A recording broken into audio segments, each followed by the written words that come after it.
Bonjour à toutes et tous. Un grand merci de nous rejoindre aujourd'hui pour ce workshop numéro 45 de la communauté Les entreprises s'engagent. Merci d'autant plus avec la vague de chaleur actuelle de faire cet effort-là. On fera au mieux avec nos intervenantes, nos intervenants pour vous ramener un petit peu de fraîcheur avec des retours d'expérience qui, j'espère, vous inspireront et vous rafraîchiront les idées. Donc peut-être assez de jeux de mots. Aujourd'hui, on va aborder une thématique qui est essentielle au sein de la communauté Les entreprises s'engagent, donc celle des quartiers prioritaires de la ville. Et on fera un focus tout particulier sur les leviers d'action à activer en tant qu'entreprise. Donc peut-être avant de donner la parole à nos premiers intervenants, rapide rappel technique. On coupe vos micros par défaut pour éviter les bruits parasites. Par contre, n'hésitez surtout pas à poser vos questions dans le chat au fil de l'eau. Et pour information, le workshop est enregistré. On vous partagera le replay et on vous partagera également un questionnaire de satisfaction. Donc, n'hésitez pas à nous partager vos recommandations, vos retours. Et peut-être, dernier point, restez jusqu'à la fin. On a de très belles interventions sur ces 1 heure ensemble. Vous ne le regretterez pas. Donc, le timing est assez serré. On a beaucoup de partages de prévus. Donc, en tant que garante du temps, je veillerai à ce qu'on puisse bien tenir le rythme. Donc, les intervenants, les intervenantes, surtout, ne le prenez pas pour vous. Si jamais je venais à vous couper, c'est juste pour qu'on puisse avoir le plaisir de découvrir l'ensemble des participants. Donc, peut-être pour ouvrir ce workshop, je vais me présenter très rapidement. Je m'appelle Sounia Kinifo. Je suis chef de projet quartier prioritaire de la ville au sein de la communauté. Je travaille également sur le programme Ruralité qu'on a lancé cette semaine.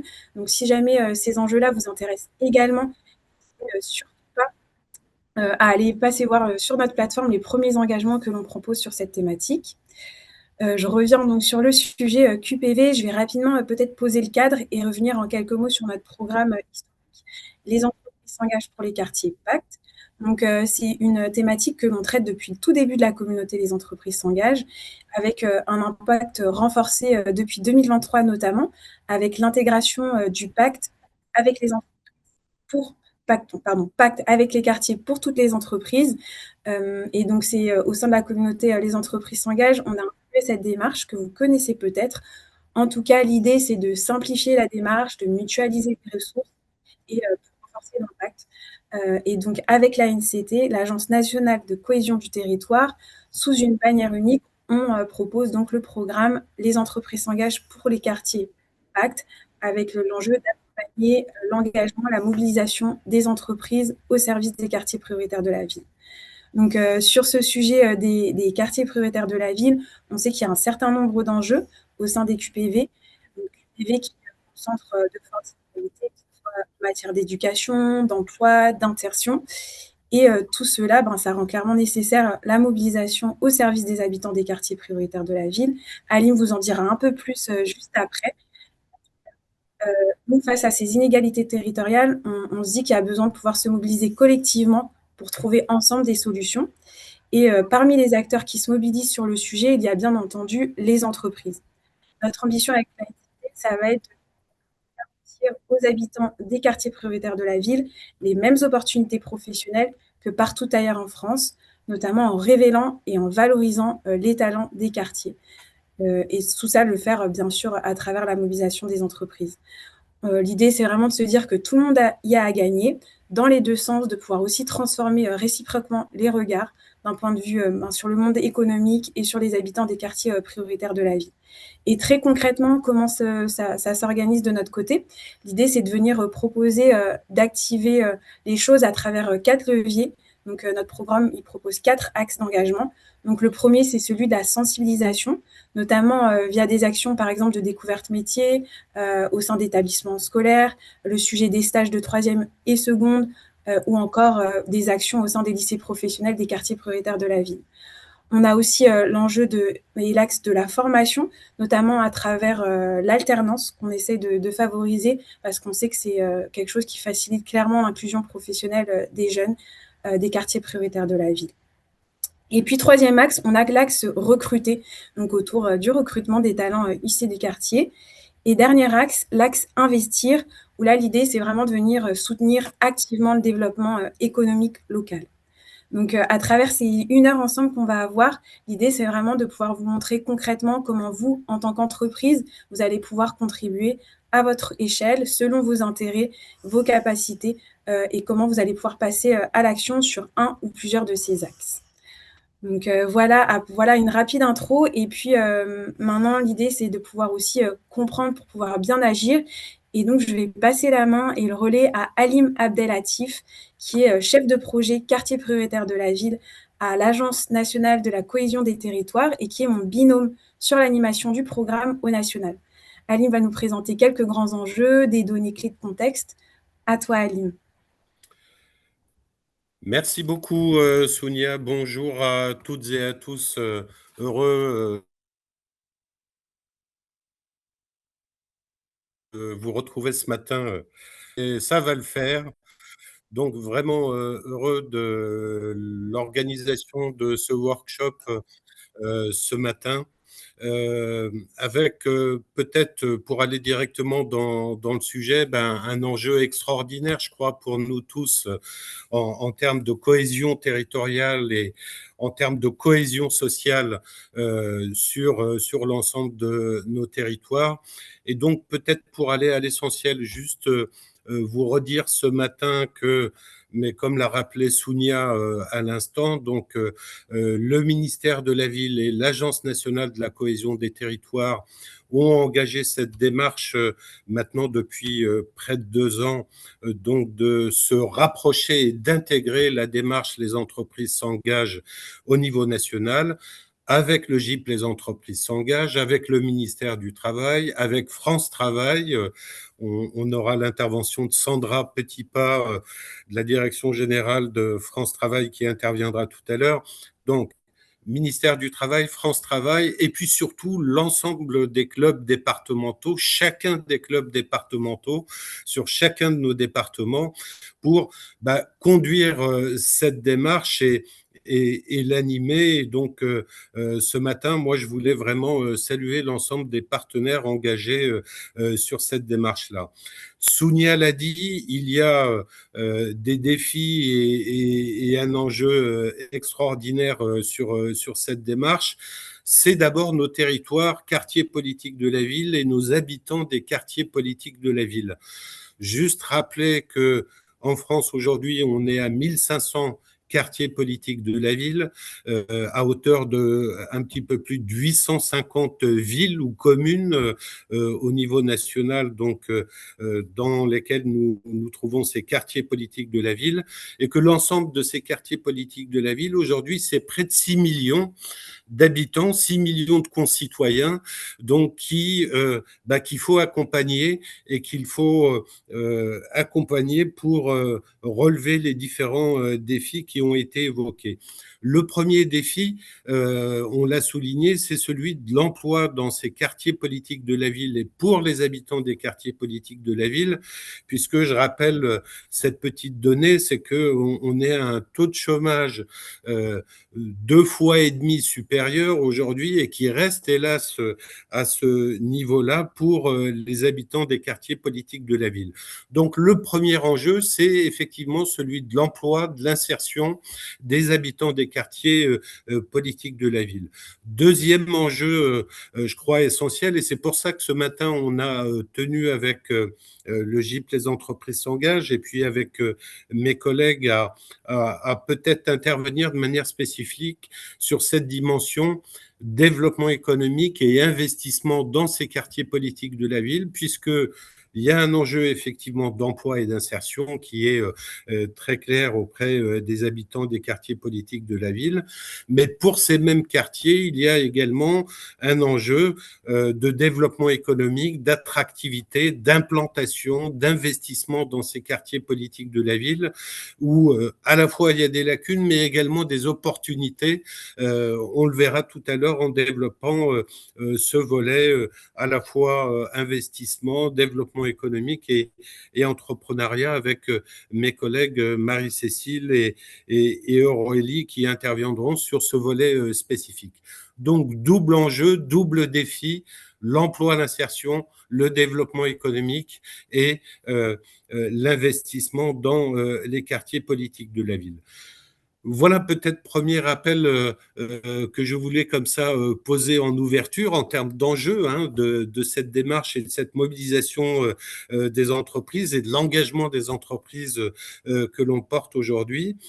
Deuxième élément, on disait que ça fait 2 ans que l'on a engagé cette démarche-là avec le GIP, les entreprises s'engagent et le ministère du Travail, France Travail, l'ensemble des clubs, l'ensemble des partenaires mobilisés, eh bien, c'était également de vous faire un premier retour, je crois que c'est important, où nous en sommes aujourd'hui. Donc, par rapport aux objectifs qui ont été fixés au niveau national par les différents ministères, premier objectif pour l'année 2025, c'était d'arriver à mobiliser 15 000 entreprises 15 000 entreprises engagées en faveur des quartiers politiques de la ville. Eh bien, moi, le premier retour que je voulais vous faire, c'est que bah, vous avez joué le jeu et les entreprises ont joué le jeu sur l'ensemble des territoires, l'ensemble des partenaires et les clubs ont réussi cet engagement-là, puisque à fin 2025, on était à près de 23 000 entreprises engagées.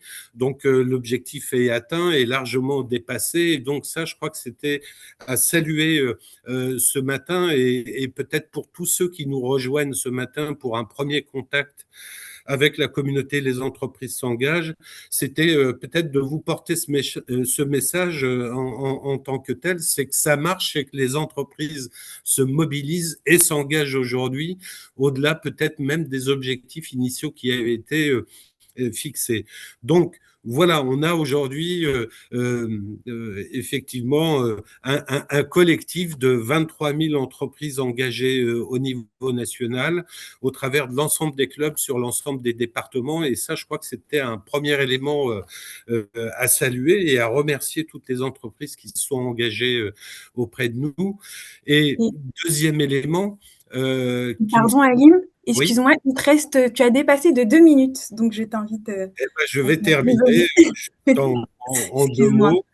Puisque, je le disais, des entreprises engagées et avec de l'impact et des résultats sur les territoires. Donc, on aura l'occasion de vous faire passer ces éléments-là, mais c'est plus particulièrement plus de 50 000 recrutements qui ont été réalisés par ces entreprises. C'est également près de 16 000 jeunes qui ont été accompagnés en termes de mentorat. Bref, ça marche. Et donc, peut-être pour illustrer le propos, effectivement, on va passer la parole à l'ensemble de nos intervenants du jour, que je salue, parce que c'est eux qui donneront effectivement les illustrations concrètes de ce qui peut être développé et comment ça a été développé sur les territoires et comment ça marche. Donc, merci à vous. Je te passe le relais, Sonia. Mille merci Alim, merci, tu as réussi presque à tenir le timing. Donc on enchaîne en effet avec Sandra Petitpas, qui est chargée de projet et de relations partenariales chez France Travail et qui va nous présenter un peu justement l'offre d'accompagnement France Travail sur cette thématique des quartiers prioritaires de la ville. Je te donne la main Sandra et merci beaucoup.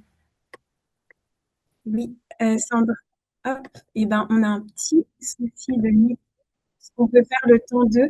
Je vous propose peut-être de passer. Est-ce que Chantal, tu serais prête pour intervenir le temps qu'on règle le problème de micro de Sandra? Oui, bien sûr, vous m'entendez? Oui, c'est parfait. Parfait, C'est très parfait. bien. Eh ben, on y va direct avec un témoignage d'entreprise. Merci beaucoup, Chantal. Merci de me donner la parole. Donc, je suis Chantal Perrol-Artigue, lead affaires publiques et RSE au sein de Manpower Group.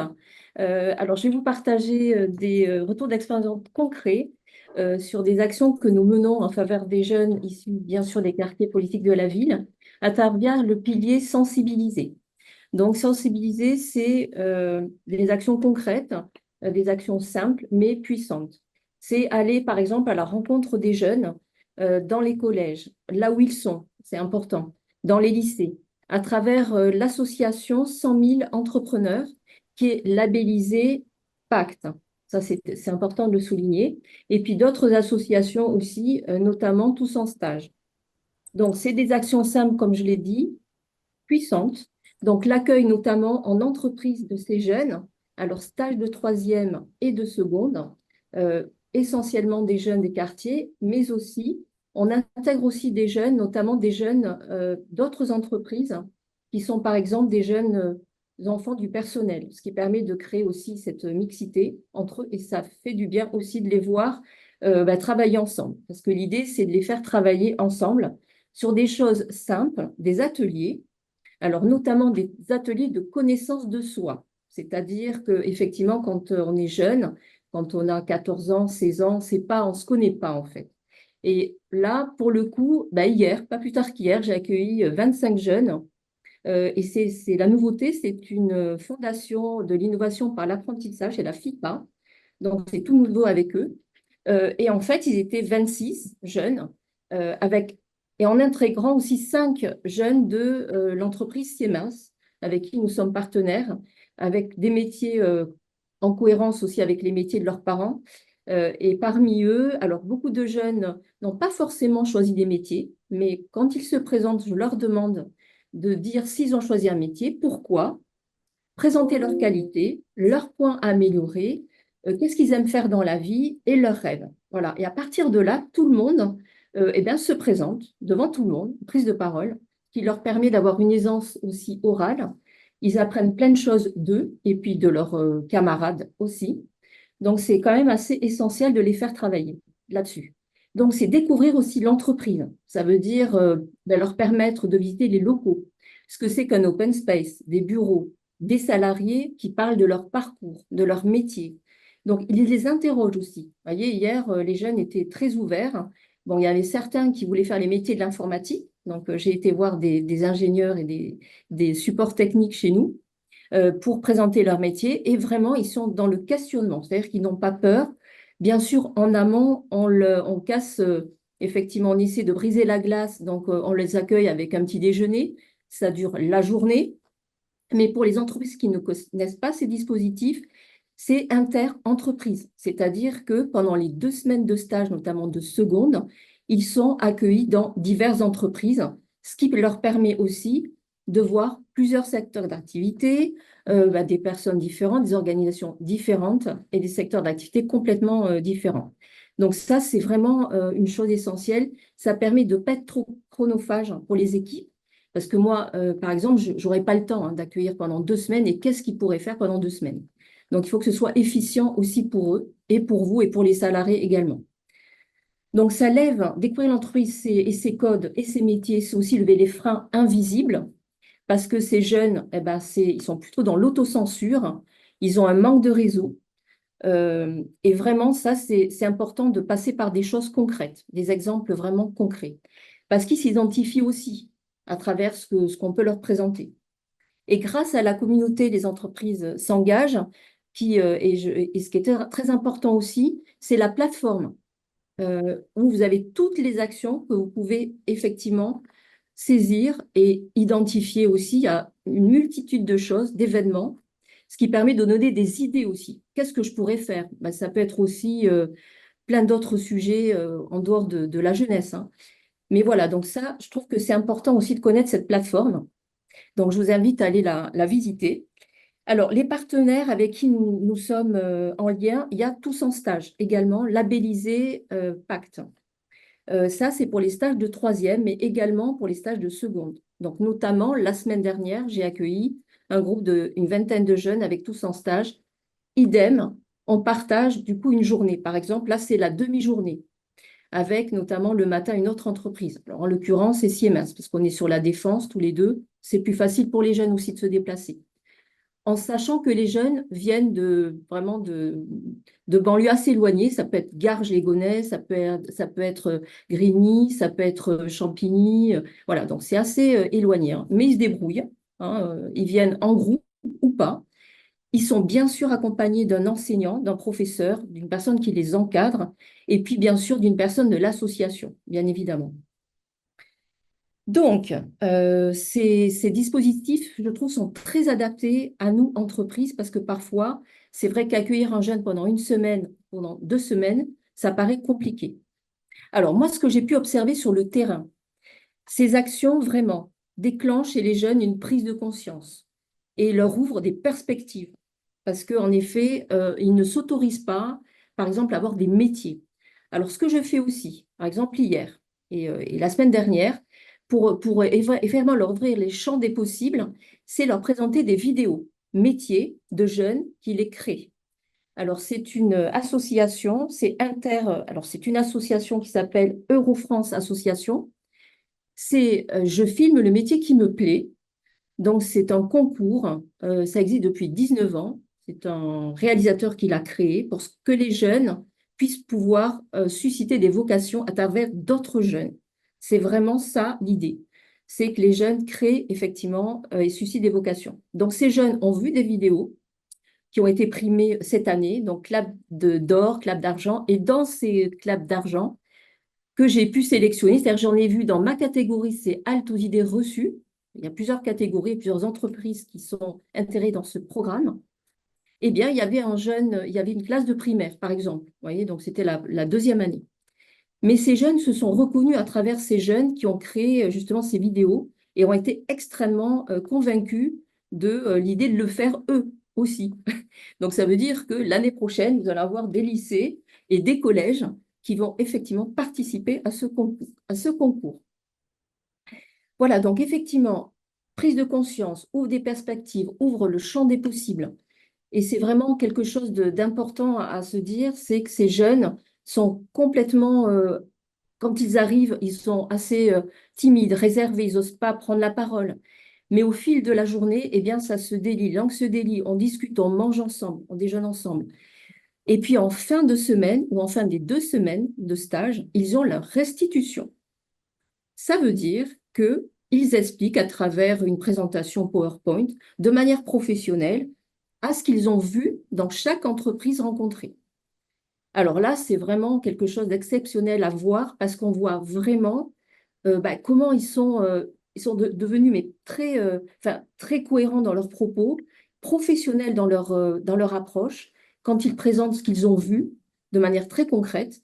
Et vraiment, là, c'est vraiment un moment assez exceptionnel parce que quand on les voit au début, alors moi, je les ai vus, en général, je les vois le lundi ou le mardi, en début de semaine, et quand on voit vraiment en fin de semaine ou les 2 semaines vraiment écoulées, alors là, c'est quelque chose d'extraordinaire, c'est une transformation totale. C'est vraiment quelque chose d'incroyable. Et ça leur fait du bien. C'est-à-dire que, alors, il y a une chose aussi que j'aimerais dire, parce que je leur dis toujours à la fin de leur journée, qu'est-ce que vous avez appris? Alors, bien sûr, me connaître les autres, apprendre à faire des collectifs. Je leur fais faire des métiers pour les faire travailler en sous-groupe. Ils apprennent à travailler ensemble, ils apprennent à se connaître. Et puis après, ils apprennent aussi des métiers qu'ils n'auraient pas imaginé dans les 1000 métiers. Donc, ça, c'était assez drôle aussi hier. Mais au-delà de tout ça, ce sont des jeunes qui ont vraiment, ce sont des pépites, ce sont vraiment des jeunes qui ont envie de faire bien les choses. Ils ont déjà le comportement adapté. Les soft skills, on en parle. C'est quoi le savoir-être? Qu'est-ce qu'attend l'entreprise aussi de vous? Et qu'est-ce que vous attendez de l'entreprise? Je leur dis quand on fait des entretiens de simulation de recrutement, ils jouent le rôle du recruteur et du recruté, que aussi le recruté peut recruter le recruteur. C'est-à-dire que si le recruteur n'a pas la bonne attitude, irrespectueux, Pardon, Chantal. tout ça, c'est voilà, c'est Non, assez. je te laisse juste le mot de la fin, Ouais. aucun, Alors, comme pour ça, on passe. conclure, le mot de la fin. Euh, Merci. alors, le mot de la fin, je dirais que effectivement, s'engager comme ça, c'est du concret, c'est de l'action, c'est de l'humain, c'est des rencontres. Et c'est au-delà du dispositif, c'est avant tout ces rencontres qui changent des destins. Voilà ce que je pourrais dire enfin. Et merci beaucoup. Mais mille merci à toi, Chantal. On pourrait t'écouter des heures. Merci beaucoup, Non, c'est non, non. ultra inspirant. Et ça fait très bien le lien avec le partage qu'on va avoir à la suite avec Enda Lasram, qui est du coup anime le club de la Haute-Vienne et va nous partager un format d'action aussi à destination des jeunes et très en lien avec ce que tu nous partageais là. Donc tu vas t'y retrouver également. Merci beaucoup, Chantal, et merci Enda pour la suite. Merci de votre écoute. Bonjour à tous. Donc, je suis ravie d'être là aujourd'hui pour vous présenter une action effectivement qu'on a baptisé Rendez-vous en métier inconnu, un petit clin d'œil bien sûr à une certaine émission.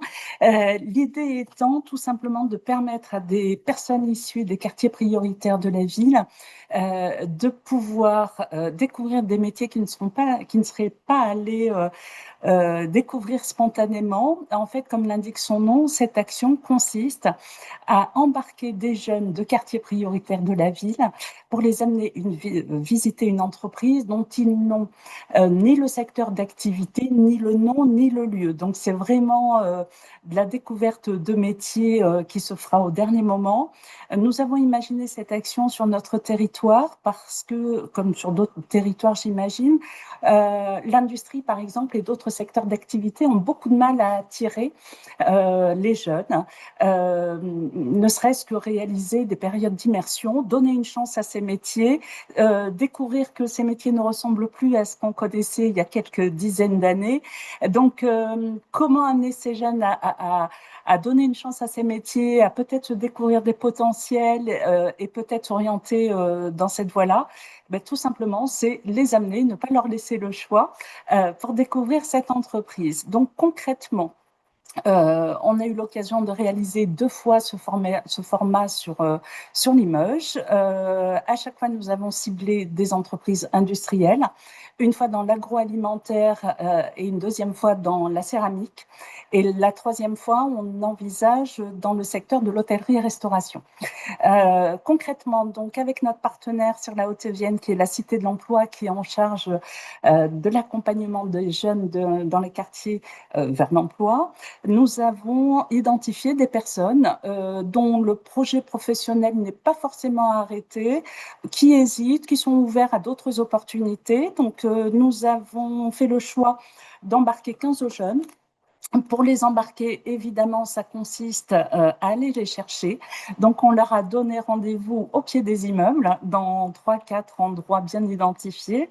Et nous avons pris des véhicules et nous sommes allés les récupérer tous ensemble pour les amener vers cette entreprise.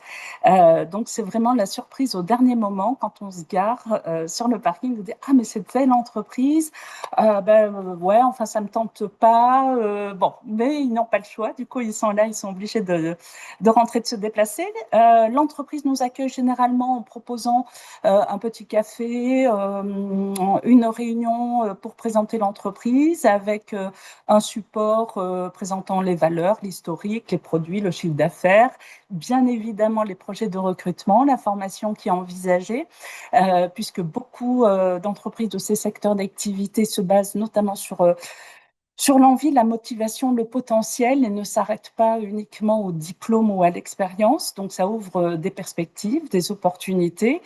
Pour ne pas perdre ces jeunes le midi, alors bien sûr, il y a des échanges qui se font lors de la réunion et une visite de l'entreprise où ces jeunes sont amenés à rencontrer les salariés et à pouvoir échanger avec eux sur leur cursus, sur leur métier, les avantages et les inconvénients. Et à l'issue de cette visite, on déjeune tous ensemble à midi pour pouvoir capter ces jeunes qui ne rentrent pas chez eux. Et l'entreprise est présente également. L'après-midi est consacré à une visite du centre de formation ou des centres de formation. On peut en visiter 2 pour pouvoir justement visualiser concrètement les formations disponibles, possibles sur le territoire pour accéder à ces métiers.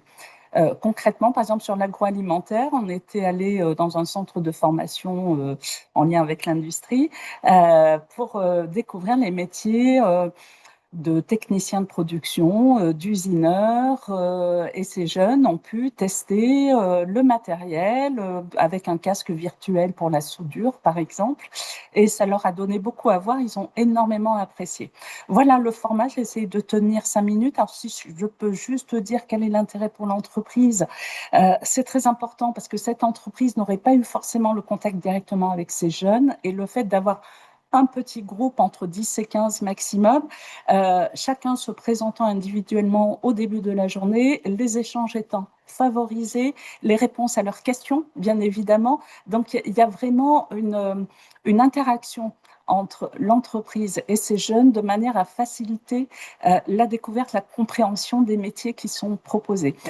Côté jeunes, évidemment, je pense que je l'ai dit en filigrane tout au long de mon intervention, c'est que ça leur permet de découvrir le champ des possibles, de découvrir d'autres pistes, d'autres métiers qui ne sont pas forcément mis en avant dans l'environnement immédiat de ces jeunes ou vers lesquels ils ne seraient pas allés parce que certains, issus de ces quartiers prioritaires de la ville, ne se donnent pas, comment dire, l'opportunité, le courage ou en tout cas la motivation nécessaire pour se dire après tout, pourquoi pas moi, je vais postuler à des offres qui me correspondent peut-être pas, mais qui pourraient m'intéresser.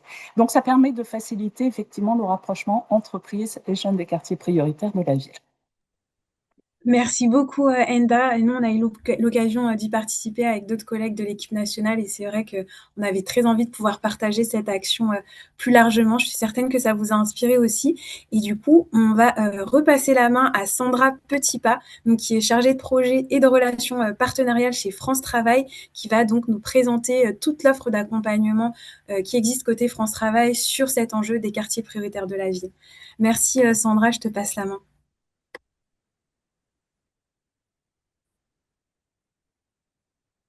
Eh ben, il se trouve que la technique ne fonctionne pas, donc on va être agile Est-ce que et vous on va. m'entendez? Ah, Vous m'entendez? eh ben non, super, top. Bonjour à tous et à toutes. Je suis désolée, c'est un peu laborieux, je n'ai pas compris, mais bon, c'est les joies de la technologie. On va s'adapter. Mille excuses. Juste pour revenir un petit peu, parce que je vais compléter un petit peu ce qui a été dit par Halim, je ne vais pas revenir sur le contexte et les enjeux. Néanmoins, je voudrais partir d'un paradoxe. Le paradoxe d'un côté, on a des entreprises qui ont des besoins de recrutement et qui rencontrent des difficultés à recruter. Et de l'autre côté, nous avons des habitants des quartiers prioritaires qui recherchent un emploi et qui disposent de compétences et qui ne sont pas forcément visibles dans le cadre d'un recrutement classique. Et nous, notre rôle à France Travail, c'est précisément de créer cette passerelle entre les besoins des entreprises et les compétences des habitants dans les quartiers. Et pour apprendre à ce paradoxe, nous avons mis en place des actions qui reposent sur 3 dimensions. La première, c'est une offre de services accessible à toutes les entreprises. Donc, nous accompagnons toutes les entreprises, quelle que soit leur taille, leur secteur d'activité et leur territoire. Et pour cela, on s'appuie de notre réseau des 900 agences France Travail et des 6000 conseillers dédiés en entreprises.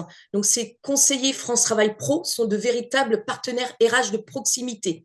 Donc, ils prennent le temps de comprendre le besoin des entreprises, votre besoin, et de construire avec vous un accompagnement sur mesure. Pour cela, le conseiller, il vous accompagne donc à construire ce parcours-là. Et au-delà de cette offre de service, on propose également aux entreprises d'ouvrir des pratiques et de recruter autrement. Et donc, c'est la deuxième dimension, c'est recruter autrement et de manière plus inclusive.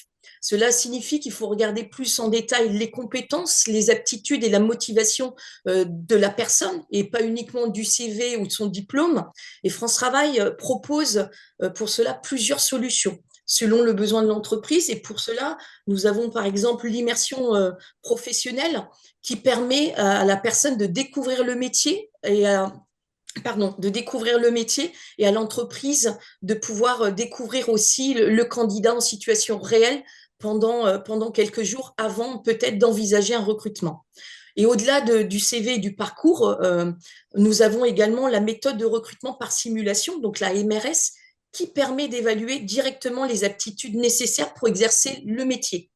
Et lorsque la personne possède ces aptitudes et qu'il lui manque peut-être quelques compétences techniques, nous avons la préparation opérationnelle à l'emploi, donc la POE, donc qui permet de mettre en place une formation ciblée avant l'embauche. Toutes ces solutions permettent de repérer autrement les candidats et de valoriser leur potentiel et de sécuriser le recrutement. Et donc, le recruter autrement, c'est aussi de créer d'autres occasions, d'autres façons de rencontrer, de mettre en place la rencontre entre les habitants et les entreprises pour sécuriser donc le recrutement. Et pour cela, France Travail met en place et organise des actions d'aller vers, directement au cœur des territoires. Nous avons pour cela, par exemple, le Stade vers l'emploi, qui permet de recruter autrement à travers les valeurs du sport.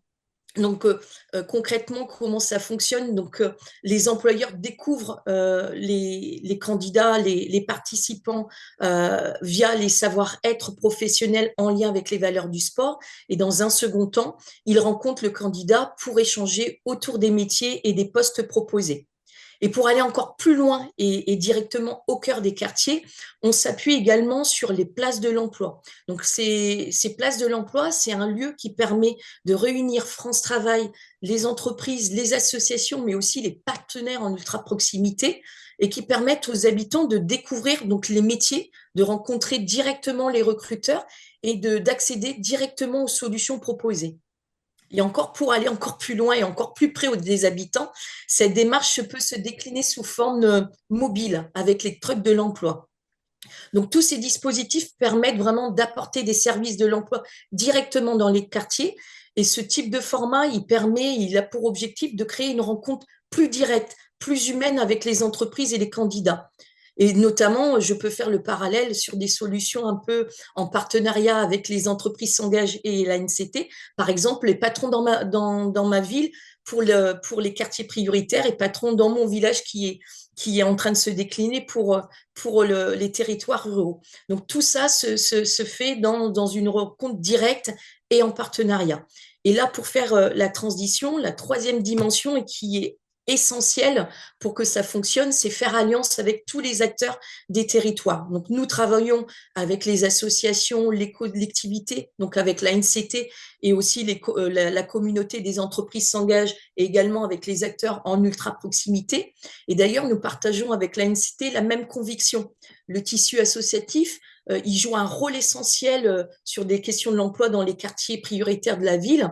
Ces associations connaissent bien les habitants, les réalités des territoires et connaissent d'ailleurs aussi les entreprises et elles font en sorte d'aller vers les personnes les plus éloignées de l'emploi et pouvoir les accompagner à mettre en place un lieu de rencontre, de faciliter la rencontre directe avec l'entreprise, avec les dirigeants des entreprises. Et leur savoir-faire, ils complètent vraiment ceux du service public et également des acteurs en ultra proximité. Donc, France Travail, en un mot, apporte son expertise dans le recrutement et dans le sourcing des demandeurs d'emploi. Les associations, avec leur connaissance des habitants et des territoires, ils donnent leur connaissance dans ce domaine-là. Et vous, entreprise, c'est la connaissance des métiers et de vos besoins. Et donc, toute cette complémentarité permet de mieux repérer les talents, de mieux les préparer et de mettre en place des relations avec les entreprises qui recrutent. Très concrètement, si vous souhaitez bénéficier de cet accompagnement, vous pouvez contacter donc France Travail Pro au 39 95, donc de 7h à 20h ou depuis le site ou l'application France Travail. Comme je vous l'ai expliqué, vous aurez en face un conseiller France Travail Pro qui va vous permettre de mettre en place un parcours, de mettre en place un accompagnement sur mesure. Et pour conclure vraiment le message que je souhaitais vraiment laisser, qui est simple, c'est de dire que s'engager pour l'emploi dans les quartiers, ce n'est pas seulement répondre à un enjeu sociétal ou un engagement RSE, mais c'est aussi de changer, de mettre en place une manière concrète d'élargir un vivier de recrutement et de, par contre, découvrir de nouvelles compétences ou de répondre à des besoins d'entreprise différemment. Ne pas avoir peur de s'ouvrir et de faire les choses différemment. Et pour finir, je dirais une entreprise engagée, pour moi, c'est une entreprise qui accepte d'ouvrir une porte, ou plusieurs d'ailleurs, à de nouveaux talents. Et ça, c'est vraiment le message que je voulais partager ce matin. Je ne reviens pas avec tout ce qui a été précisé par l'ANCT par rapport aux différents intervenants. Mais voilà, c'était le message que je voulais partager et de dire que, voilà, en travaillant ensemble, on arrivera vraiment à faciliter ces passerelles et ces rencontres et de mettre en visibilité tous ces talents. Voilà, merci à vous et désolé encore pour les problèmes techniques. Mais mille merci à toi, Sandra, et merci d'avoir assuré malgré le petit stress des bugs techniques, c'était superbe. Et on n'imagine pas toujours tout ce qui est possible côté France Travail. Donc voilà, n'hésitez vraiment pas à y aller pour bénéficier de cet accompagnement et de l'ensemble de ces actions qui sont proposées. Et donc pour la suite, on va continuer dans ce sens-là. On va accueillir Soukaina Gaye, qui est responsable développement et de l'inclusion territoriale au sein du groupe ADP. ADP structure qui est particulièrement engagée à nos côtés. Et Soukaina va nous faire un retour d'expérience autour d'une action clé, l'action Patron dans ma ville, qu'on justement déploie main dans la main avec France Travail et qui répond vraiment à cet enjeu de l'aller vers et qui balaye du coup 3 des 4 axes du programme Les entreprises s'engagent pour les quartiers pactes, la sensibilisation, la formation et le recrutement. Soukaina, si tu peux nous en dire un peu plus. Merci. Bonjour à tous, est-ce que vous m'entendez bien? Moi, je n'ai pas de problème de son a priori, mais je suis sur mon téléphone, donc c'est autre chose. Vous m'entendez bien? C'est parfait. Super. Sonia, effectivement, je vais aborder le patron dans ma ville, mais l'idée était aussi de pouvoir compléter et vous présenter la démarche du groupe ADP en matière d'engagement sociétal et ce qu'on fait avec les territoires. ADP, aujourd'hui, c'est 3 aéroports franciliens, Orly, CDG, Le Bourget, en France. Donc, avec forcément un ancrage territorial qui est fort et une démarche territoriale qui se développe depuis un certain nombre d'années, qui a commencé avec la création il y a à peu près 10 ans de la Fondation Groupe ADP. La Fondation Groupe ADP, c'est 2 objets, 2 missions, la lutte contre l'illettrisme et le décrochage scolaire. Donc, ça fait 10 ans que l'objet est le même et qui ne bouge pas et qui est très localisé, très, très territorialisé. Et puis, progressivement, on a souhaité se développer. Aline, vous avez rappelé les deux défis dans les territoires, l'emploi et le dev éco. Et on s'est dit qu'il fallait aller un cran plus loin et en tout cas pouvoir adresser de manière plus complète les territoires. Donc, on a développé une politique mécénat assez ancrée, de manière très, très, très territoriale, dans le nord et dans le sud, à proximité de nos aéroports. L'enjeu et de pouvoir accompagner plus particulièrement les jeunes. Mais on intervient auprès de différents secteurs. Sounia, en introduction, tu rappelais aussi les enjeux sensibilisation, formation, recruter et soutenir. À travers cette politique mécénat, on traverse en fait l'ensemble de ces champs et elle se situe à 3 niveaux.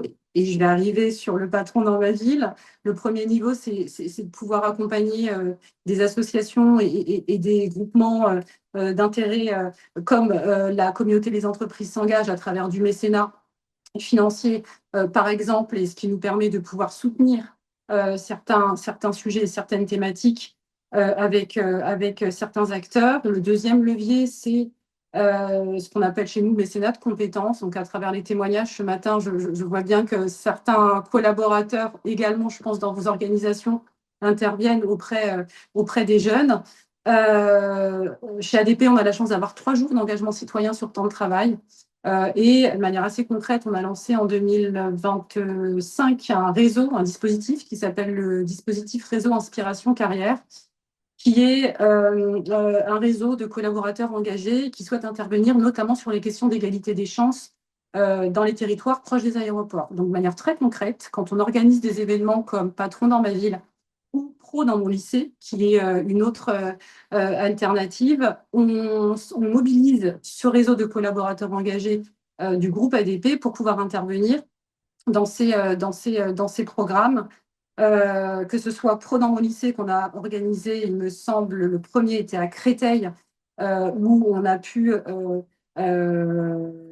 intervenir et présenter les métiers de l'aéroportuaire, notamment, ou Patron dans ma ville, où l'enjeu pour nous était de pouvoir mobiliser la direction et les dirigeants. Parce que je pense que si on se parle de conditions de réussite sur ces sujets d'engagement sociétal, il y a un enjeu qui est comment on réussit à mobiliser en interne et comment on réussit à mobiliser à tous les niveaux de l'entreprise. Et Patron dans ma ville, pour le coup, c'est un format qui nous permet de créer une passerelle entre l'entreprise et les territoires et les QPV, et notamment les dirigeants et les jeunes sur les territoires. Donc, un format qu'on a pu expérimenter à 2 reprises, à Bagnolet et à Bondy. Ça, c'est le deuxième levier. Le troisième levier, j'en parle aussi parce que tout à l'heure, on a un peu parlé de Dev Eco et la manière dont les entreprises peuvent s'engager sur les territoires. qui est le mécénat en nature qu'on développe de plus en plus chez ADP. Et pour vous donner un exemple concret, on a créé ce début d'année une plateforme de dons. Donc, il faut imaginer comme une marketplace, mais on n'est pas du tout, on est plutôt dans une donation market, où en fait, on centralise tout ce qui est mobilier, matériel de l'entreprise ADP et on le met en ligne sur une plateforme qui s'appelle le comptoir des dons. Et on le met à disposition des associations, des écoles, des établissements, des collèges, des lycées et de nos partenaires proches des territoires. Ça marche plutôt bien parce qu'en fait, on se rend compte que effectivement, les défis sont nombreux. Pour pouvoir fonctionner, il y a aussi un besoin que ce soit en IT, en matériel divers et variés. Et c'est ce qu'on fait à travers cette nouvelle plateforme qui s'appelle le Comptoir des dons et qu'on met à disposition de nos associations et de nos partenaires proches des territoires. Donc simplement pour vous dire qu'on essaye d'articuler dans cette démarche d'engagement sociétal différents leviers avec un zoom plus particulier auprès de la jeunesse et notamment sur les questions d'emploi. Évidemment, on a parlé également ce matin de la question de la manière dont on accueille aussi les jeunes. Donc, l'alternance, c'est un sujet depuis plusieurs années chez ADP. Le stage, l'immersion, les visites en aéroport aussi, c'est quelque chose qui marche bien. Chantal, vous avez parlé de Tous en stage. C'est également un partenaire avec lequel on travaille depuis des années, mais ce n'est pas le seul. Il y en a beaucoup qui travaillent sur ces questions d'accueil et d'ouverture à l'entreprise. Je pense que j'ai fait le tour. Je ne sais pas si je suis dans les 5 minutes, s'il y a des Non, mais c'est questions. parfait, Soukaina. Mille merci. Et peut-être juste en 2 mots pour rappeler le format Patron dans ma vie. Donc, c'est une action où l'idée, c'est vraiment de permettre de créer un espace de rencontre où on ne se concentre pas uniquement sur les CV, comme dans un job dating classique, mais plutôt de donner l'opportunité de se rencontrer autrement et créer des espaces de rencontre humains très simples qui, derrière, vont peut-être dédramatiser les choses pour, s'il y a des opportunités au sein des entreprises qui participent, de pouvoir proposer aussi des choses très concrètes aux jeunes ou moins jeunes, parce que du coup, c'est une cible qu'on a élargie au-delà du public jeune aujourd'hui sur cette action-là. Mais si ça vous intéresse, n'hésitez pas à aller voir sur notre site internet pour participer. Ce sera mieux que ce que je vous partage là et plus parlant. Et donc, on va continuer parce qu'au niveau du timing, on a pris un tout petit peu de retard. Donc, on va continuer avec Nathalie Gatelier qui va nous parler de la fabrique du nous. Concept très intéressant aussi de créer justement des espaces de rencontre différents entre gens parfois qui ne se connaissent pas. Donc, je te donne la parole, Nathalie, et encore merci. Merci à toi. Bonjour, vous m'entendez bien? Oui, parfait, magnifique. Donc très rapidement, j'ai compris qu'on avait dépassé, donc enchantée d'être avec vous ce matin. Donc la fabrique du nous en 2 mots, nous, notre métier, c'est de fabriquer des rencontres entre des gens différents et on pense que l'entreprise a un rôle immense à jouer.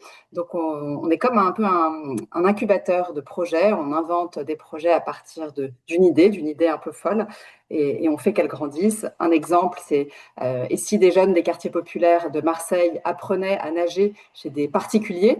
Il n'y a pas beaucoup de piscines municipales à Marseille. Je ne sais pas si certains d'entre vous connaissent Marseille, mais en revanche, il y a beaucoup de gens qui ont des belles piscines chez eux. Et donc, l'idée, c'est proposer à des jeunes d'apprendre à nager chez ces particuliers avec un maître nageur. Donc, ça fait 5 ans que ce projet existe. Il est aujourd'hui porté par une asso marseillaise. Et ce qui est intéressant, c'est qu'il y a aussi des entreprises qui ont rejoint cette idée et qui, elles aussi, ont des piscines chez elles. Constructa, Cogepart, etc., et qui, elles aussi, du coup, ont fait des rencontres avec des jeunes des quartiers de cette manière-là, juste en ouvrant leur piscine. Donc, vous disiez, Madame Soukaina, qui avait et puis aussi vous, Sounia, qui avait un enjeu à se rencontrer aussi autrement, à imaginer autre chose, prendre des angles, comment ça s'appelle, des diagonales, des manières un peu moins formelles de se rencontrer et ouvrir sa piscine, accueillir des jeunes dans sa piscine, ça peut être un angle. Et nous, on croit beaucoup à ça, au fait qu'il faut aussi trouver d'autres moyens d'embarquer les entreprises. Évidemment, c'est génial tout ce qui est fait actuellement Les immersions en entreprise, les stages, alternance, c'est vital, c'est essentiel. Mais on trouve intéressant d'explorer d'autres manières de créer des ponts entre l'entreprise et les habitants des quartiers populaires. Donc, les piscines, c'est un exemple. C'est très propre à Marseille, c'est pas essaimable, on en a bien conscience. Il n'y a pas beaucoup d'entreprises qui ont des piscines. En revanche, on se dit qu'il y a d'autres ressources que les entreprises ont et qu'elles peuvent mettre à disposition peut-être des habitants des quartiers populaires. Peut-être vous donner deux, trois exemples. Euh, Par exemple, des mètres carrés, et si des entreprises mettaient à dispo 1% de leurs mètres carrés.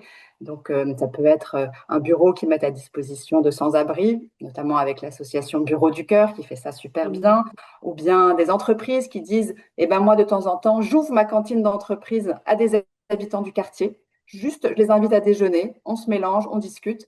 On a fait ça avec un grand nombre de cantines cette année. Ça s'appelle Déjeuner en terre inconnue. Alors, c'est pas métier en terre inconnue, c'est déjeuner en terre inconnue. Mais ça marche bien aussi. Et là aussi, c'est la même idée. C'est le temps d'un déjeuner, la cantine d'entreprise s'ouvre et ça se passe bien. Toujours autour du déjeuner, c'est de dire aux entreprises, allez, vous avez 200 déjeuners par an, et si vous mettiez 1% de vos déjeuners, donc ça fait 2 déjeuners par an, et là, vous invitez un jeune en quête d'opportunités, de réseau, ou qui juste, un jeune qui a envie de faire une belle rencontre, et ben vous l'invitez dans le resto de votre choix, le resto en bas de votre entreprise, vous l'invitez. Donc, on a fait ça avec le campus de l'inclusion, un projet qu'on a monté qui s'appelle Des Jeunes, DE/Jeunes, magnifique jeu de mots, vous l'aurez noté. Il y a eu 200 binômes comme ça qui sont allés déjeuner ensemble, des dirigeants ou des cadres qui ont invité à déjeuner un jeune, et ça marche super bien. En fait, on se rend compte que le fait de dire aux dirigeants, vous n'êtes pas là pour lui trouver un stage ni une alternance, mais juste pour vous intéresser à lui poser des questions. Et puis le jeune, il est briefé, tu vas rencontrer un dirigeant, il faut que tu prépares tes questions, tu peux aller sur le champ perso, mais toi aussi, vas-y, attaque, prépare ton truc. Donc c'est vraiment une rencontre d'homme à homme, entre humains, très simple, très horizontale. Et en fait, ça peut produire des choses, le fait de rien demander, de rien exiger en amont, juste intéressez-vous l'un à l'autre. Et on constate que dans les 200 duos, il y en a beaucoup qui sont restés en lien et évidemment, généralement, le dirigeant, il a envie d'aider le jeune et il se passe des choses. Donc ça, c'est le deuxième exemple sur 1% des déjeuners, mettre un petit bout de ces déjeuners au service de l'intérêt général. 1% parking aussi, ça peut marcher. Des places de parking qui ne sont pas utilisées, qu'on met à dispo des habitants. Sur les mètres carrés, ça peut être effectivement un bureau, mais ça peut être une salle de réunion qu'on met à dispo d'associations, etc., etc. On croit beaucoup, nous, à cette idée de demander aux entreprises un tout petit pas. Il y a beaucoup d'entreprises qui aujourd'hui ne s'engagent pas parce qu'elles n'ont pas le temps et qu'elles n'ont pas forcément du mécénat de compétences ou de l'argent à donner, mais aller sur d'autres types de ressources comme des mètres carrés, des piscines, des déjeuners, des cantines ouvertes. La liste, je ne vais pas vous faire toute la liste, et puis il y a sûrement plein d'autres choses à imaginer. On croit que ça peut, que c'est une manière de les embarquer. Et voilà, donc à votre dispo pour en parler si ça vous intéresse. Et on travaille à ce sujet avec quelques entreprises marseillaises, mais si vous pensez à d'autres entreprises qui peuvent être intéressées, notamment peut-être des petites boîtes, avec plaisir pour en parler. Voilà, j'ai pas été trop longue. Non, c'est parfait, Nathalie, merci beaucoup. Et du coup, si en tant qu'entreprise, on a envie de se positionner sur ce type d'action, on prend Ouais. contact directement avec toi, on va sur votre site internet ou Oui, Nathalie at lafabriquedunou.fr ou bien sur notre Ok, site internet lafabriquedunou.fr, c'est parfait. Et sur des jeunes, c'est le campus de l'inclusion, vraiment, on a imaginé avec eux, mais c'est eux qui portent. Mais ils ne sont pas partout. Donc, si vous voulez déployer ce concept très simple de inviter les boîtes à donner 2 déjeuners par an, c'est très simple. super. Merci beaucoup, Nathalie. On va poursuivre et merci pour l'idée de la piscine. J'espère que ça en a rafraîchi plus d'un. Ça donne envie en tout cas. Et on reste dans le sud avec là l'animateur du club de l'Aude, Gaëtan Cabi, qui est accompagné de Anne Bateau, qui participe également pour nous partager une action qu'ils ont co-créée, construite ensemble et qui, j'espère, vous donnera aussi de très bonnes idées. Gaëtan, je te passe la main et merci beaucoup pour ta participation avec Anne. Ravi d'être avec vous. Merci à toutes les équipes du GIP et de la NCT pour les préparatifs. Effectivement, on vous parle depuis l'Aude, qui est un des 13 départements de la région Occitanie. Et on dit de ce département que c'est une mer de ruralité avec quelques îlots urbains, dont 4 sont signataires d'un contrat de ville, donc 4 qui disposent de quartiers prioritaires. On vient vous parler d'abord d'un événement qu'on a organisé en 2025 qui s'appelait Les Échos des quartiers, qui visait à faire rencontrer les entreprises engagées du territoire et France Travail en parlait, tout le réseau associatif qui a une vitalité dans les quartiers, qui est très proche des habitants et des habitantes. On a décidé, à la demande de la déléguée du préfet, de créer du lien entre ces acteurs. Ça s'est traduit par 4 rencontres de 2 heures chacune, où on a réuni représentants d'entreprises et représentantes d'associations, sur un premier temps où on a convié tout le monde à faire part des collaborations existantes, et sur un deuxième temps, une fois qu'on a évalué les besoins et ce qui existe, ben, imaginer d'autres actions qui puissent répondre à la fois aux besoins des parties et en même temps bénéficier aux habitantes et aux habitants des quartiers prioritaires au doigt. Euh, donc, je suis en présence de l'entreprise IG qui a participé à une de ces rencontres dans un petit îlot urbain qui est Limoux, qui est connu pour la blanquette. Et à travers cette initiative est née immédiatement une action qui s'intitule Les petits déjeuners de l'emploi. Et Anne, je vous passe la parole pour en parler un peu plus. Oui. Ouais. Alors, en effet, de cette réunion, on s'est rendu compte qu'en fait, aussi bien entreprises que acteurs de l'insertion, on était tous à côté, mais qu'on ne se connaissait pas et qu'on ne travaillait pas ensemble, en fait. Donc, de là est née l'idée de se retrouver en dehors d'une réunion sur des choses un peu moins formelles pour se connaître, hein, savoir un petit peu qui fait quoi et comment on est tous dans les quartiers et comment on peut interagir pour les habitants et l'emploi dans ces endroits-là, en fait. Donc on a organisé 3 petits déjeuners avec 3 entreprises, donc avec, Veolia et McDonald's et donc où on a convié les différentes, entreprises d'insertion, France Travail et on a pu, entreprises, nous présenter, nos entreprises, nos emplois, nos besoins et les autres partenaires ont pu aussi nous présenter les gens qui sont dans ces quartiers et avec qui on aurait pu interagir. Donc nous, dans notre cas, ça aboutit sur des périodes d'immersion et 2 embauches, voilà, après, même après, donc du coup, maintenant des partenariats sont nés. On a échangé nos numéros, nos coordonnées avec notamment les associations d'insertion et voilà, on communique, ce qu'on ne faisait pas avant puisqu'on ne se connaissait pas, en fait. Voilà, donc Eh voilà. ben, merci beaucoup, Anne, merci Gaëtan pour ce partage. Merci, vous avez vraiment tenu le timing. C'est parfait et je pense que dans tous les cas, si jamais vous êtes intéressés pour approfondir le sujet, pas hésiter à nous écrire si vous avez envie de creuser. En tout cas, nous, c'est un format qu'on aimerait bien déployer plus largement au sein de la communauté et dans d'autres territoires, dans d'autres clubs. Donc voilà, vous allez en entendre parler. Et on va finir cette section de témoignages, retour d'expérience avec Kumba Yatera. Kumba Yatera, qui est directrice générale d'ESP Group, mais également leader du club des Yvelines dans le 78. Kumba, vous allez nous partager votre retour d'expérience. Vous êtes dirigeante d'une entreprise qui est implantée en QPV et qui participe à la dynamique PAC depuis le tout début. Vous avez contribué à cette dynamique, vous avez aussi bénéficié de tout ça et donc on avait vraiment très à cœur de vous avoir avec nous aujourd'hui, Kumba. Donc voilà, je vous passe la main. Bonjour à tous. Je ne sais pas si vous m'entendez ou si vous me voyez. C'est Tout parfait. est OK. Bon, bah, génial. Donc, bonjour. Donc, comme tu l'as dit, donc, je m'appelle Kumba Yatera, donc directrice du groupe ESP. Donc, pour information, je vais commencer par vous raconter notre histoire. Donc, elle est simple, c'est que en 2009, mon frère, qui était agent de sécurité dans une société, a décidé de reprendre cette société alors qu'elle était en dépôt de bilan. Donc, on a fait le choix, donc j'ai intégré la société, on a fait le choix d'accompagner, de former des jeunes issus de QPV et de les monter en compétences au sein de notre société. Aujourd'hui, notre société rassemble plus de 2000 collaborateurs et nous sommes implantés au national et à l'international. Donc, il faut savoir que nous avons décidé de miser donc, sur l'inclusion, ça fait partie des valeurs de notre société. Mais au-delà de ça, nous le faisons de façon naturelle. Nous, on est issus de Trappes, un quartier prioritaire de la ville. En 2016, nous avons rencontré Aline que je salue, qui nous a proposé de signer le pacte entreprise au quartier à la préfecture des Yvelines. Ça a été un tournant pour notre entreprise, donc c'est pour ça que je vous partage cette expérience. C'est que lors de cette intervention, on nous a demandé de faire un discours pour la signature du pacte.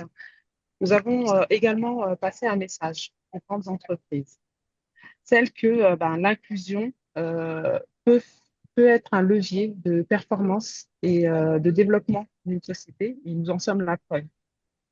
L'idée est que, en fait, les entreprises peuvent nous aider, nous, petite société, donc, auparavant nous étions une petite société à pouvoir développer ce levier d'inclusion, donc notamment en nous donnant la chance de pouvoir travailler avec eux. Et c'est vrai que notre discours a été peut-être un appel aux entreprises et ils nous ont donné notre chance. Et en effet, grâce à ça, nous avons pu entrer dans des groupes euh, où nous avons pu justement développer nos activités dans la sécurité privée. Nous avons influencé aussi des grandes enseignes, notamment CNCF, RATP, Total, car SP, nous avons développé une offre, notamment la Task Force, donc toujours en partant du principe que ce sont des jeunes issus de quartiers prioritaires. On a formé, qui nous ont accompagnés tout au long de notre entreprise, qui sont devenus des personnes très, très performantes. Et grâce à eux, et grâce à l'ensemble des collaborateurs, nous avons construit une offre qui s'appelle la Task Force et qui a permis justement de répondre à euh, des enjeux de sécurité. Donc, tout ça, en fait, pour vous dire que travailler avec des jeunes issus de QPV, donner la chance à des talents, ça permet de garantir aussi un certain développement dans une société, donc, comme la nôtre, nous en sommes encore la preuve, et de pouvoir justement se développer. Donc, ce n'est pas un frein, bien au contraire, bien au contraire. Voilà ce que je voulais, en tout cas, c'est le retour d'expérience que je voulais partager avec vous. Sachez qu'aujourd'hui, on a beaucoup de responsables qui travaillent notamment avec de grandes enseignes, qui sécurisent avec nous euh, des événements type Roland-Garros, le Parc des Princes. Et voilà, on est toujours dans le même schéma, toujours accompagner des personnes issues de QPV, de pouvoir leur donner leur chance. Et croyez-moi, en tout cas, si je peux vous donner un conseil, c'est ne croyez pas que parce qu'on vient de QPV, en fait, ça peut être un frein au développement, bien au contraire. Parce que quand on donne la chance à un jeune, il nous le rend au centuple. Et ça, c'est véridique. Merci beaucoup Kumba d'avoir pris le temps de partager toi ton expérience. C'est très précieux et ça fait très bien lien avec le dernier volet du workshop. On a un peu dépassé, je m'en excuse.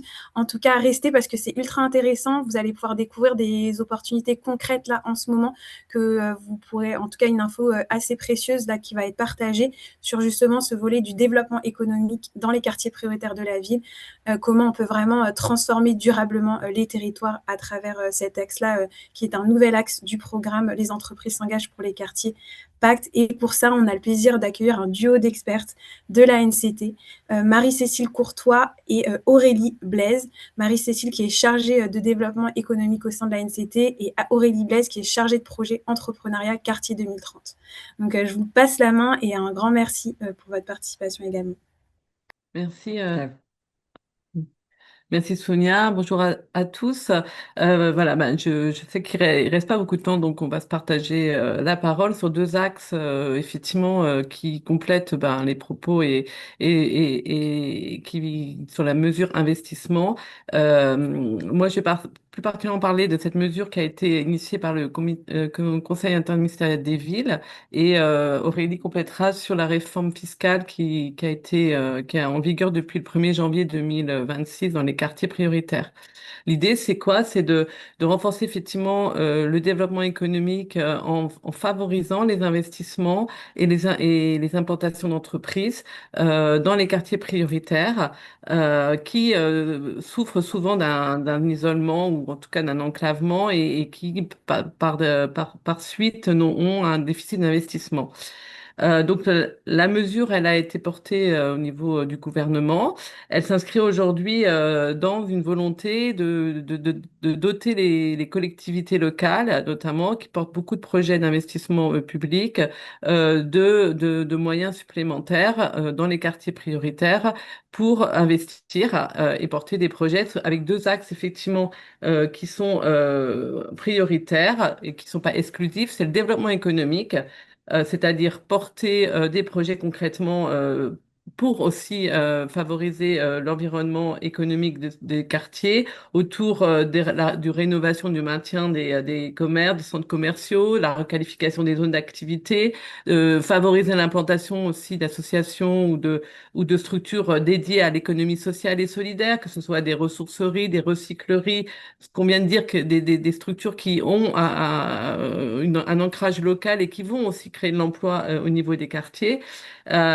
Tout aussi autant important, les plateaux techniques de formation. Donc là, c'est effectivement aider en mobilisant plus de moyens et en associant aussi également les financeurs privés. On parlait du mécénat tout à l'heure, au financement de ces projets et en mobilisant aussi mieux les moyens publics, hein, financement État, européen également, d'opérateurs importants, puisque cette mesure investissement, elle est copilotée avec la Banque des Territoires, qui a toute une palette de moyens, hein, que ce soit d'investissement direct ou de prêts, même de subventions, pour justement financer ces projets. Et donc, je donnerai un exemple. On n'a pas d'illustration aujourd'hui concrète, mais ils ont mis en place un fonds de co-investissement avec l'ANRU sur le développement des crèches et également des centres de santé, puisqu'on sait très bien que pour avoir un environnement économique favorable, il faut aussi qu'il y ait un accès à des services de proximité. Donc ça, c'est la deuxième orientation prioritaire, favoriser ces équipements et ces services de priorité par l'investissement. Donc, en ingénierie, comment on fait pour les doter un peu plus? C'est vrai qu'on mobilise mieux les moyens qui sont existants. On favorise des partenariats, des financements publics-privés.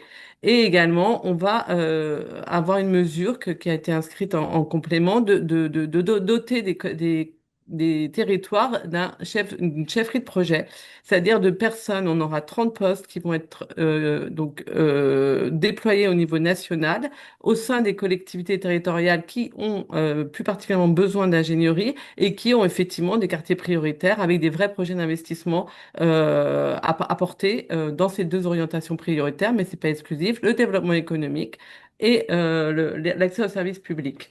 Donc ces 30 postes, ils sont en cours de déploiement. Là, on vient d'officialiser les 12 premiers postes qui vont être amenés à être déployés là, dans les prochains mois avec des financements Banque des Territoires et politique de la ville, État au niveau de la politique de la ville.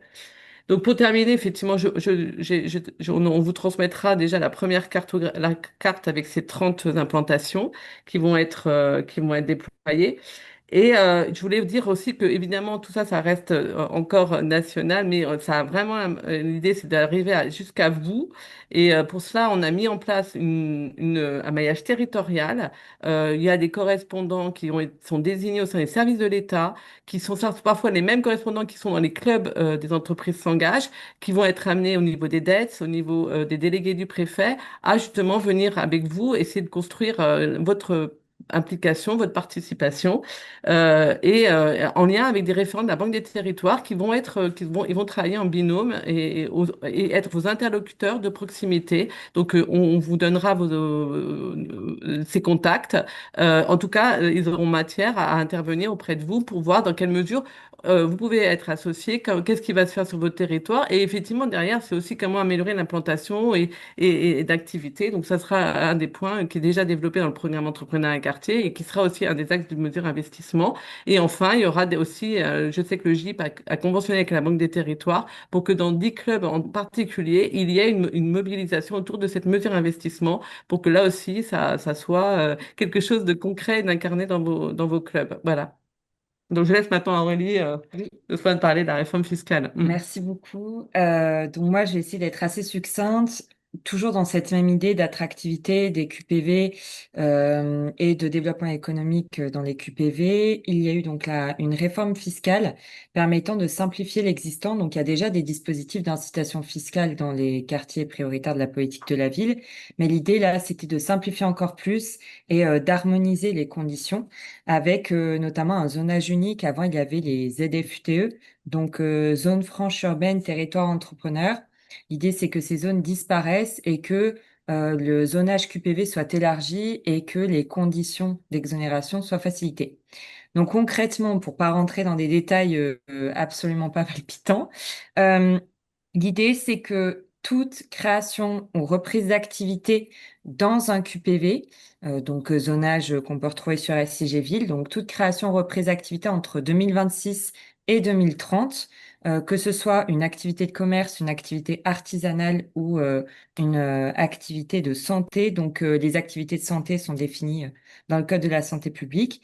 Ces créations-là peuvent bénéficier d'exonérations fiscales. Donc, il y a des exonérations d'impôts sur les bénéfices et des exonérations d'impôts locaux, avec donc une exonération totale sur 5 ans et ensuite dégressive sur 3 ans.